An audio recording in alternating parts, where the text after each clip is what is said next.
Saúl no despierta. Todavía en el 20, Samuel diciéndole, todavía él dice que él lo ha hecho bien, que ha cumplido la palabra de Jehová. Cuando Jehová le está diciendo a Samuel que él no ha cumplido la palabra y que al Señor le pesó en su corazón haberlo puesto por rey. Padre, en el nombre de Jesús, te damos gracias en esta hora. Te damos gloria, Señor, y honra, honor, majestad y poder. Señor, despiértanos, Padre. Ante la reprensión, despiértanos. Que nuestros corazones no sean obstinados, Señor, como el de Saúl, que se obstinó su corazón. Dame corazones sensibles, Señor, para oír tu voz, para obedecerte. Y cuando estemos equivocados, arrepentirnos y reconocer nuestros errores. Pues ¿quién se va a justificar delante de usted, Señor? ¿Quién? Nadie, Padre amado. Nadie. Aquí estamos en esta noche. Aquí estamos, Señor, en esta noche. Háblanos, Señor, con tu palabra. Ministranos con tu Santo Espíritu. En el nombre de Jesús. Amén. Pueden sentarse, hermanos. Esta lectura ustedes pueden meditar en su casa, leerla y verla punto por punto, hermano. Yo no la voy a tratar, esta lectura en sí, solamente la tomé como base. Como base para hablarles sobre cuidado con Amalek. ¿Cuidado con quién? Cuidado con Amalek. ¿Quiénes eran los amalecistas? ¿De dónde ellos vienen? Génesis capítulo 36, versículo 12 en adelante nos dice de dónde vienen los amalecistas. Saúl era abuelo de Amalek. Amalek era hijo de Elifaz, hijo de Saúl, de Tigma. Fue concubina de Elifaz y tuvieron Amalek. ¿Quién fue Saúl? ¿Y quién fue Jacob? Desde el vientre venían luchando, ¿se acuerdan? Desde el vientre Jacob y Saúl venían luchando. Uno amó lo espiritual, otro amó lo material.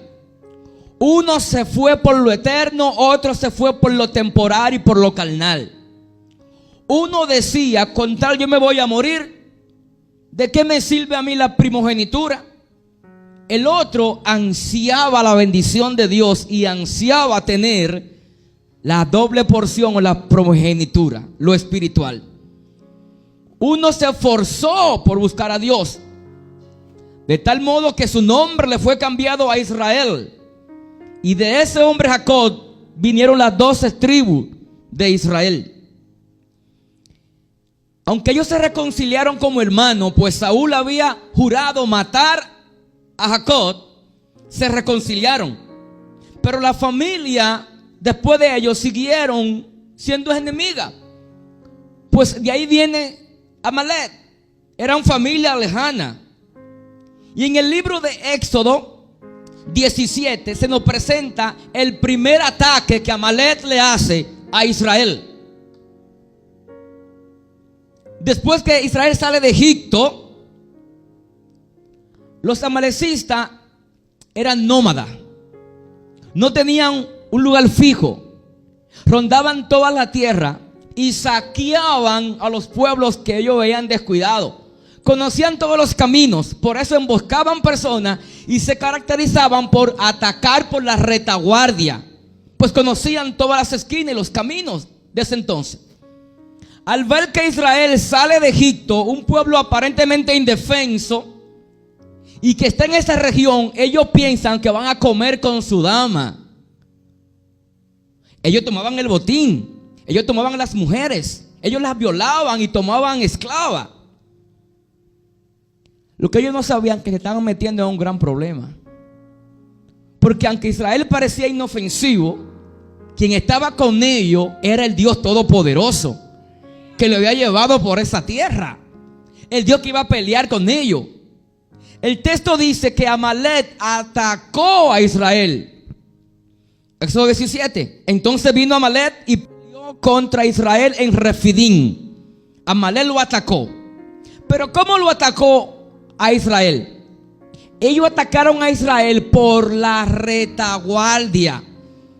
Ellos lo atacaron por detrás, donde estaban los ancianos que caminaban más lento, los niños, las mujeres, y como estaban cansados, Amalek lo atacó. Era su característica.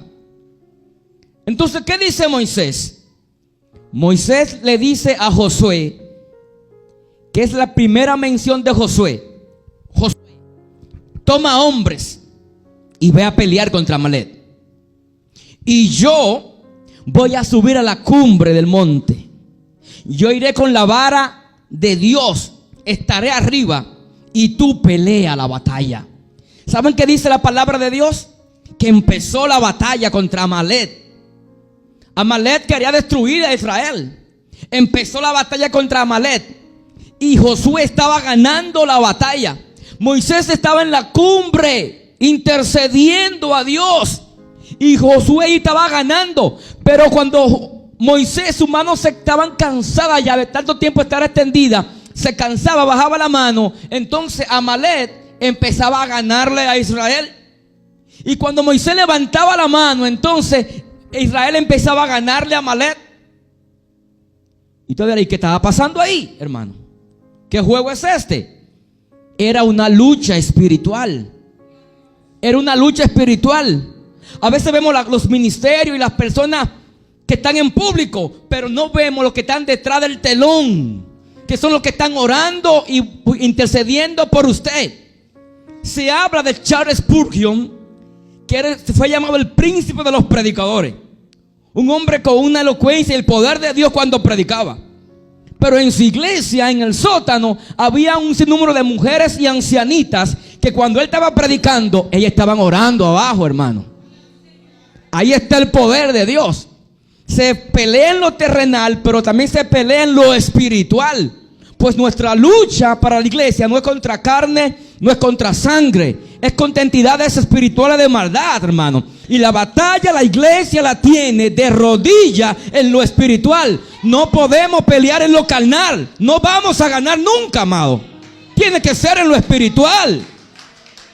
Bendito sea el nombre del Señor. ¿Y saben qué estaba pasando? Amalek estaba ganándole al pueblo de Dios, porque Moisés se cansaba a su mano. Él tenía la vara de Dios en su mano.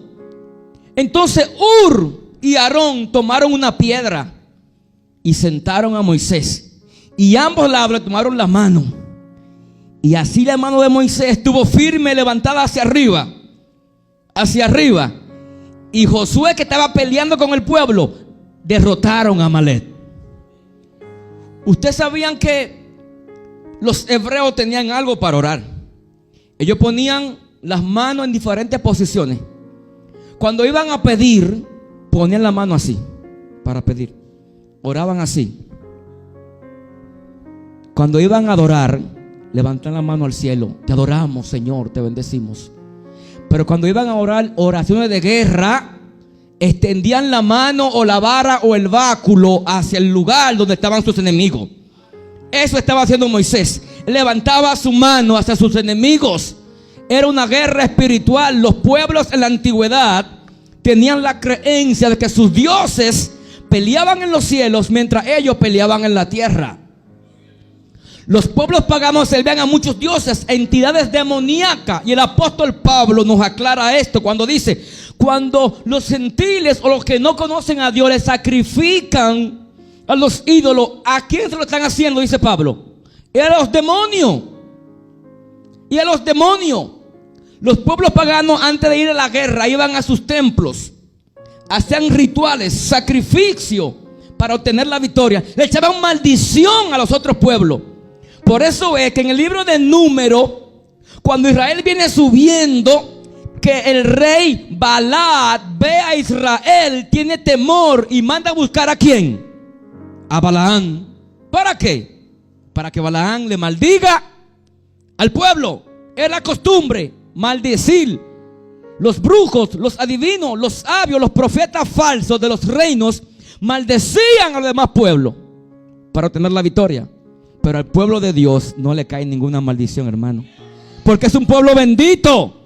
Porque en Génesis 12 Dios le dio la bendición, le dio la promesa a Abraham. Abraham, voy a bendecir a los que te bendigan y voy a maldecir a los que te maldigan. Así que Amalek no le iba a ganar. Pero hay que tener cuidado con Amalek, porque Amalek te quiere matar. Amalek quería matar a Israel, destruir a Amalek. En el libro de Jueces, capítulo 3, versículo 13 dice: se juntó consigo a los hijos de Amón y se juntó a Amalek, y vino y peleó y hirió a Israel, y tomaron la ciudad de las palmeras. Amalek se juntó con los hijos de Amón y hirieron a Israel y le conquistaron una ciudad. Ahora, ¿qué orden le dio Dios a Saúl? Donde leímos, ¿verdad? Amalek, por todo el transcurso de la historia, quiso destruir a Israel. Busque las concordancias y ponga el nombre Amalek y verá todo el listado cómo Amalek se levanta y quiere pelear y destruir a Israel. La iglesia tiene un enemigo, hermano.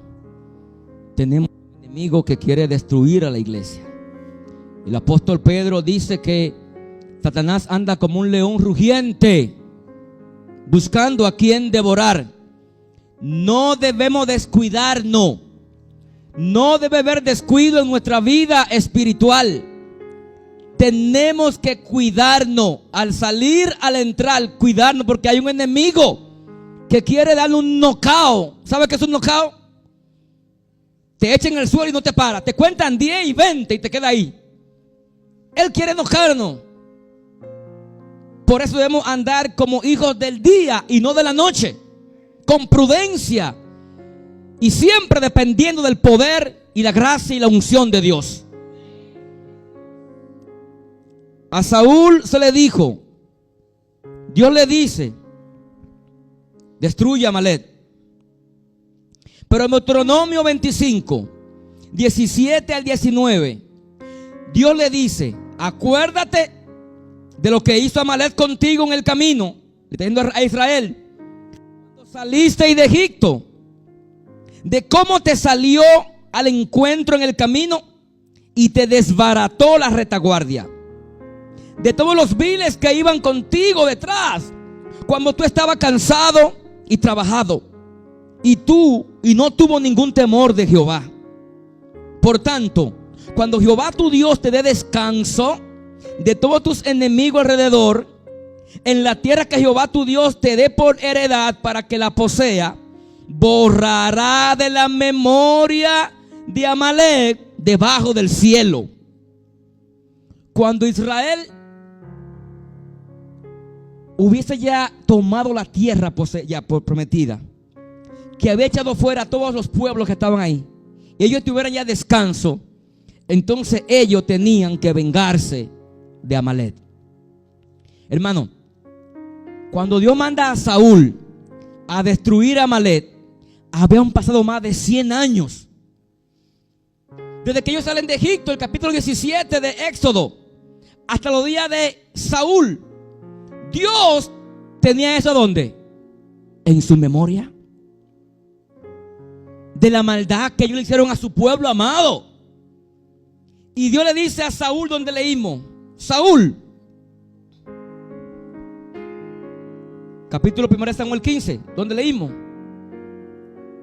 versículo 3: ve pues y hiere a Amalek y destruye todo lo que tiene, y no tenga de él que piedad. Mata hombres, mata mujeres, mata niños, mata los de pecho, mata la vaca, los camellos, los asnos, mata todo. Y usted dirá, pero qué Dios tan sanguinario, que Dios que no tiene misericordia. Dios conoce el futuro. Dios conoce el futuro. Si usted lee Estel capítulo 3, esa misma palabra en el edicto que Asuero firmó, Amán pusieron eso mismo en contra de los hebreos. En contra de los hebreos, niños, mujeres, ancianos, mátenlo todo y tomen sus propiedades. Saúl no obedeció a la palabra de Dios. Saúl dejó vivo a Agag, rey de Amalek, y cogió lo mejor. ¿Cuál fue el mandamiento? ¿Acaba con qué? Acaba. Y él dejó al rey y dejó lo más gordo. Dejó a Agag. Agag era un título que se le daba a los reyes amalecistas. Al igual que el título a los egipcios como Faraón, o a los filisteos, Abimelech era un título, o a los romanos, los César o los Herodes. Él lo dejó vivo. No obedeció al mandamiento del Señor.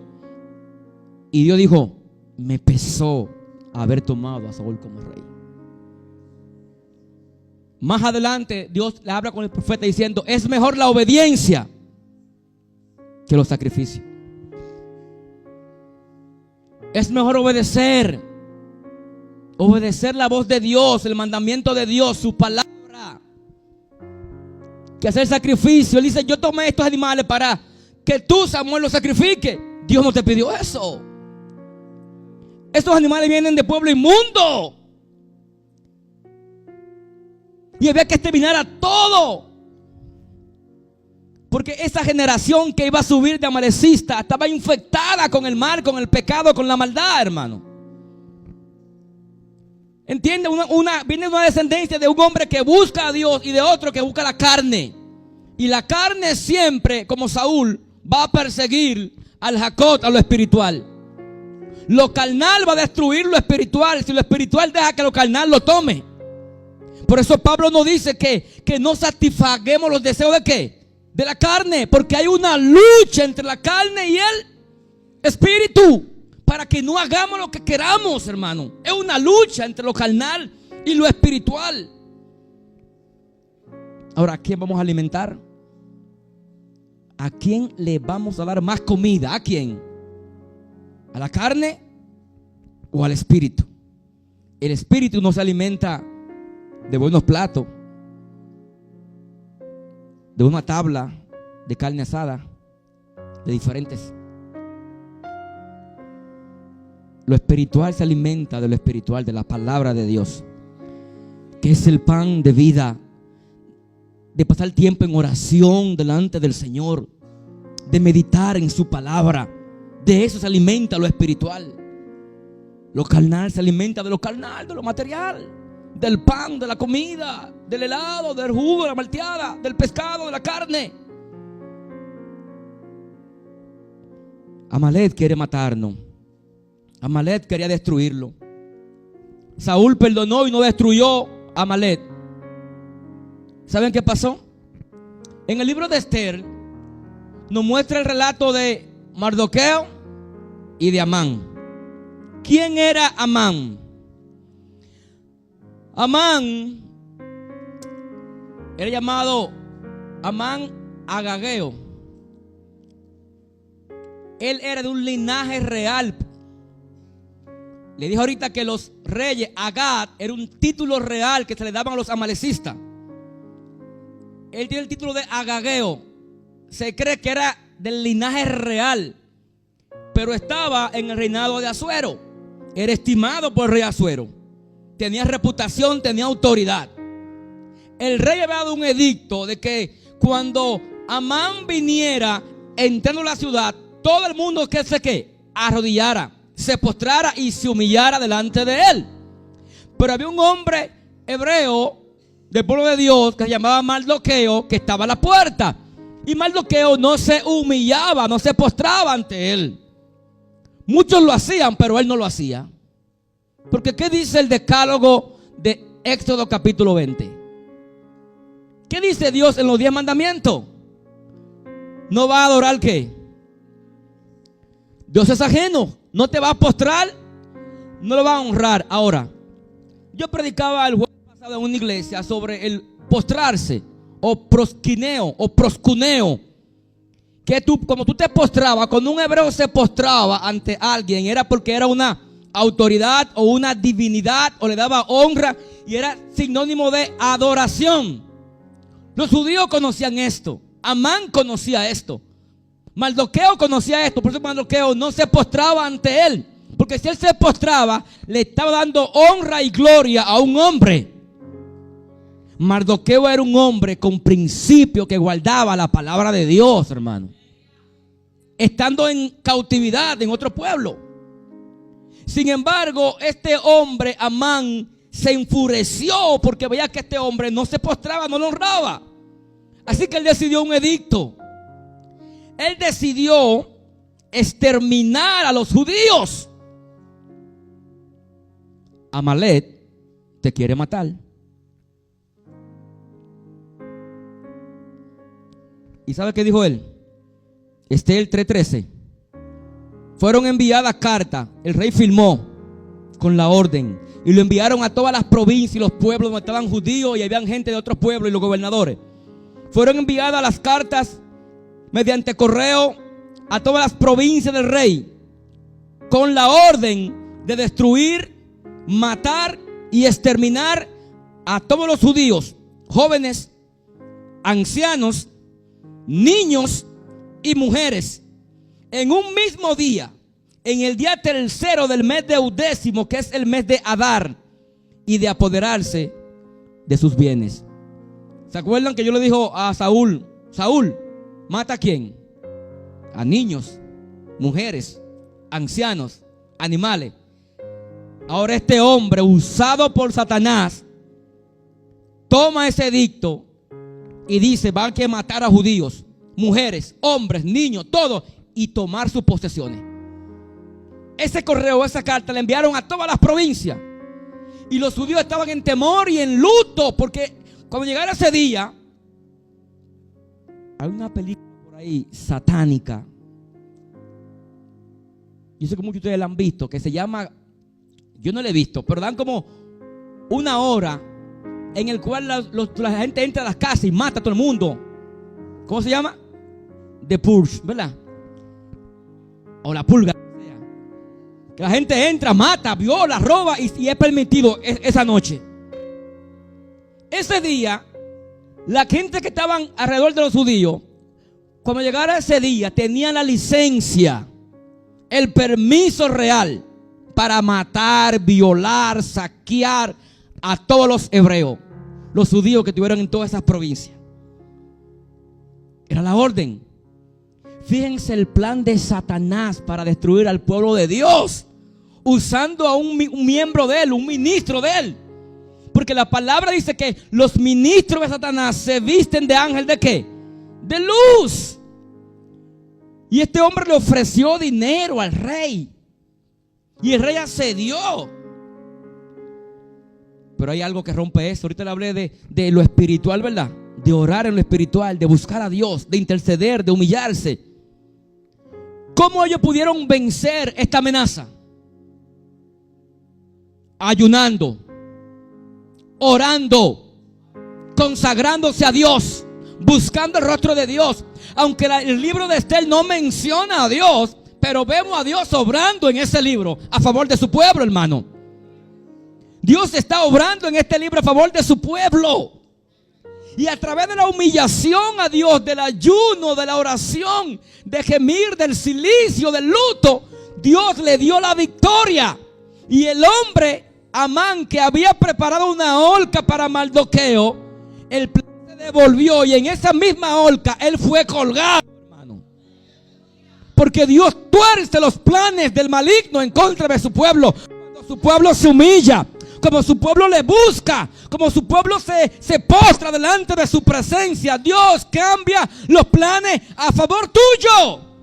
Y el alma que fue tomada en contra tuya, dice Isaías, que ningún alma contra ti prosperará. Y que Él va a condenar toda lengua que se levante en guerra contra ti, contra su pueblo. Hermano, Dios pelea por su pueblo. Amalek puede levantarse, Amalek puede querer matarte. De hecho, se va a levantar, se levantarán leyes y querrán restringir la iglesia del Señor. Pero Dios siempre estará con su pueblo. Dios estuvo con Israel, Dios estará contigo. Jesús dijo, vayan, hagan discípulos a todas las naciones y yo estaré con vosotros todos los días hasta el fin. Es la mejor garantía de que el Señor estará con su pueblo. Como Dios estuvo con Israel, Jesús está con la iglesia hoy día y no la deja y no la desampara. Por eso la palabra dice, de manera que podemos decir confiadamente, el Señor es mi ayudador. Aunque el león ruja, con nosotros está el que doma el león. Aunque el león ruja, contigo y yo está el león de la tribu de Judá, el Dios todopoderoso. Jesús, el que tiene el poder para tomar el libro, desatar su sello y de leerlo, es Jesús, el león de la tribu de Judá. A Él sea la gloria por los siglos de los siglos. Gracias te damos, Señor, en esta hora. Gracias, Padre, por tu palabra. Gracias por este tiempo, Señor.